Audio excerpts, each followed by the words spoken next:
او د خالد بن ولید رضی الله تعالی د اسلام راوړلو د واقعه ډېر عجیبه ده.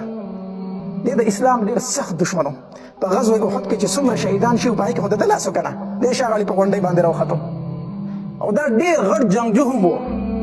خو ده وی زما په زړه کې یو ځل د دې اسلام محبت پیدا شو. هغه څنګه وی دا نبی علیه الصلاة والسلام چې په غزوه حدیبیې ته را روانو که نه وی ما ملګرو ته ووي چې ځای ورته سي کوئ چې دوی راځي چې موږ په لاره کې حمله وکړو. دوی به دغلته کې پړاو اچوي وي موږ چې دوی څنګه پړاو اچوي موږ به ګیر چاپېره ناست موږ به ناڅاپي حمله وکړو. وي موږ ناست هغې ځای ته وي ناڅاپي نبي علیه السلام لاره بدل کړه هغې ځای ته ورو رانغې حالانکې څومره قافلې چې به راتلې دغې ځای ته به راتلې او نبي علیه السلام هغه لاره پرېښوده په بل طرف لاړو. ما دې ملګرو ته ویل چې دا سړی خو ډېر عجیبه غونته سړی دی موږ ورته دلته کېناستو او ډایرکټ یې لاره بدل کړه. ما ورته چې خیر دی بل یو ټایم را روان دی هغه ټایم کې دوی مونځ د سره هم نه پرېږدي چې هغې ته صلات وسطا ویلی شي د مازدیګر مونځ د مازدیګر مونځ دوی د سره نه پرېږدي ځکه حدیث مبارک کې راځي چې د مازدیګر مونځ نه قضا شو نو اهل و عیال ټول دې هلاک شو نو دوی د مازدیګر مونځ نه پرېږدي بالکل نه پرېږدي نو چې دوی په مانځه ودرېږي که نه مونږ به پرې حمله وکړو. موږ په دې کې ناست وو چې د مازدیګر مونځ ټایم شو نبي علیه السلام صلات الخوف وکړو. صلات الخوف د صلات الخوف طریقه دا ده نیم ملګري په ځان پسې ودرول نیم یې چوکیدارۍ ته ودرول. نو چې یو رکعت هغه یو څه کسان د نبي علیه السلام سره وکړو بیا هغه چوکیدارۍ ته ودرېدل هغه نور راغله په نبي علیه السلام پسې ودرېدل. په دې طریقه نبي علیه السلام مونځ وکړو او مې مونځ وکړو مې چوکیداري کوله که نه. ما دې کسانو ته وویل چې یقین په الله وکړه په دې سړي سره خو هېڅ نه کېږي ده سره اوس غیبي غونته کې امداد دی د ده خو چې کوم ځای کې مونږ ورته کښېنو نو بس دا طریقه بدله کړي وي د ده سره غیبي غونته کې امداد دی. وایي هغې ځای کې زما په دې زړه کې د اسلام لږ مینه پیدا شوله. بل چې کوم ځای طرف ته به غزا له لاړم د جنګ له لاړم که نه وایي ښه د خپل قبیلې د طرفه به مې جنګ کوو خو چې واپس به راغله په دې زړه کې به خفه وم مړه چې دا ته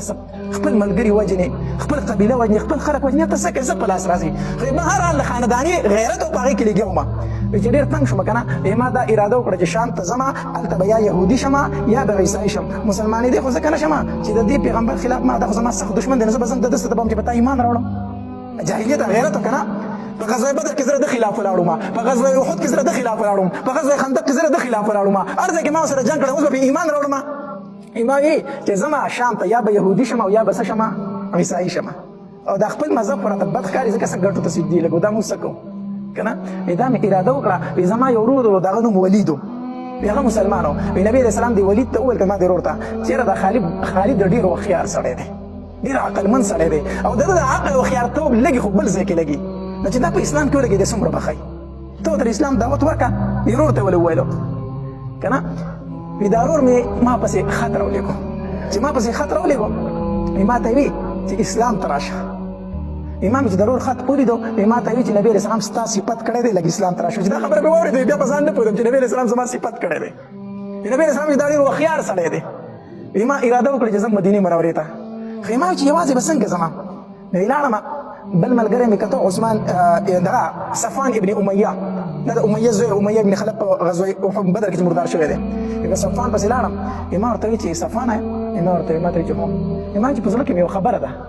ما ته ویل چې څه ما چې زه د دې پیغمبر نه ډېر متاثر یم ایمان پرې راوړم نو که تا پرې راوړم ښه خبره ده چې دواړه ملګري شو مدینې ته لاړ شو زموږ د قبیلې سړی دی زموږ د خاندان سړی دی په ټوله دنیا به حکومت کوي موږ خو بې بد نه ښکارو که نه او هغه کومه خبره کوي ښې خبرې کوي. وی صفوان راته وویل که نه چې کو دا ټوله دنیا پې ایمان راوړی یو دښمن یې پاتې شو هغه یو دښمن به یې زه یم صفوان ویل چې یو دښمن به یې زه یم زه په دې ایمان نه راوړم. ما چې ټیک ده صحیح ده وی لاړم عکرمه له دا مې دوست و د ابوجهل زوی عکرمه ته مې وویل چې عکرمه یو کار نه کو چې په دې پیغمبر باندې ایمان راوړو عکرمه راته هم دا ټکی وي کو ټول خلک پې ایمان راوړي او اخري دښمن یې پاتې کېږي هغه به زه یم بیا کې د عکرمه رضي الله عنه ایمان راوړی په فتح مکه په ورځ باندې. بیا لاړم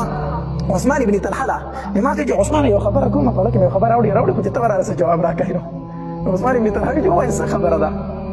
ما ورته ویل چې دا پیغمبر نه دی محمد صلی الله علیه وسلم دی خو ډېرې ښکلې خبرې نه کوي دی وایي زنا مه کوئ نو ښه خبره کوي که نه کوي دی وایي لورګانې مه وژنئ نو ښه خبره کوي که نه کوي دی وایي د ګټو د لوټو سجدې مه کوئ نو ښه خبره کوي که نه کوي وایي خپلوالۍ مه پرې کوئ نو ښه خبره کوي که نه کوي. عثمان ابن طلحه راته وایي چې ویل څه غواړې خبره وکړه ما ورته ویل چې ایمان پرې نه راوړو وایي چې ما په د بېګانې اراده کړې ده خو تا ته مې نه شو ویلی ما هم د بېګانې اراده کړې ده. ما ورته ویل چې زه ملګری مې پیدا شو ما ورته ویل چې ځو وایي چې یو ځای د مکې نه اوزونه خلک را باندې شکي کېږي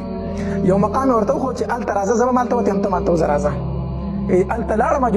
عثمان ابن طلحه هلته موجود و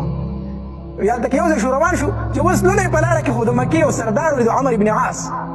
دا په کفارو کې د ټولو نه هوښیار سړی حسابېدو د جنګ څومره مشورې چې به ده ورکولې ډېر هوښیار سړی او عقلمند سړی و د جنګ دا چانونه به ټول ده جوړول مونږ چې دی ولیدې مونږ چې پاک ربه دا کوم ځای ګیر شو دا خو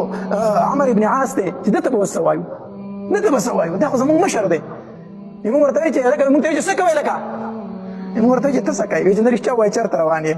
مونږ ورته څه نه وي وایي چې راته ښکاري مدینې ته روان یې کو مونږ ورته چې ښه رښتیا درته ووایو نو مدینې ته روان یو عمر ابن عاص راته وایي چې راځئ زه خو ملګری یم زه هم مدینې ته ځم راځئ چې درې واړه په ایمان راوړو راځئ چې درې واړه په ایمان راوړو ویې لاړو چې مکې ته ورسېدو یو ځای کې خو هلته اوښان کېنول ورور مې راپسې راغی چې نبي علیه السلام ستاسو د راتلو نه خبر شوی دی او ډېر خوشحالېږي نبي علیه السلام چې خبر شو کله چې دا درې واړه را روان دي نو نبي علیه السلام وفرمایل مکې د خپل زړه ټوکړې مونږ ته راوویشتې مکې د خپل زړه ټوکړې مونږ ته راوویشتې خالد را روان دی عمر ابن عاص را روان دی عثمان ابن طلحه را روان دی دا خو د مکې د زړه ټوکړې هغه مونږ له رالې نبي علیه السلام ډېر خوشحالېږي ورور مې راپسې راغی چې تلوار کوي نبي علیه السلام ستاسو په انتظار کې دی زه چې څنګه ورسېدم نبي علیه الصلاة والسلام لره که نه نبی علیہ الصلوۃ والسلام ته فرمایل چې السلام علیک یا رسول الله السلام علیک یا رسول الله او بیا د نبی علیہ السلام لاس ونیو چې اشهد ان لا اله الا الله واشهد ان محمدا عبده ورسوله دې کلمه مې ویله نبی علیہ الصلوۃ والسلام راته فرمایلو چې خالدا ما ته پته و چې ستا د عقل به تا ایمان لراولي ما ته مخکې نه پته وه چې تا به شان عقلمند سړی کفر کې نه پاتې کېږي ته به ایمان له راځې بیا ورته ما وویل چې د الله پاکه پیغمبر ډېر ملامت یم ستا خلاف مې ډېر جنګونه کړي دي ستا ډېر ملګري مې شهیدان کړي دي د الله پاکه پیغمبر ډېر ملامت یم ما له دعا وغواړه نبي علیه الصلوۃ والسلام فرمایل چې الاسلام یخدم ما کان قبله اسلام مخکنۍ خبرې ټولې ختموي مخکې چې په کفر کې څه کړی هغه ټول الله ختم کړو بیا نبي علیه الصلوۃ والسلام فرمایل اللهم اغفر لخالد الله خالد ته بخښنه وکړه الله خالد ته بخښنه وکړه او بیا بل صحابي راغی درې واړو د نبي علیه الصلوۃ والسلام په لاس باندې سر راوړو ایمان راوړو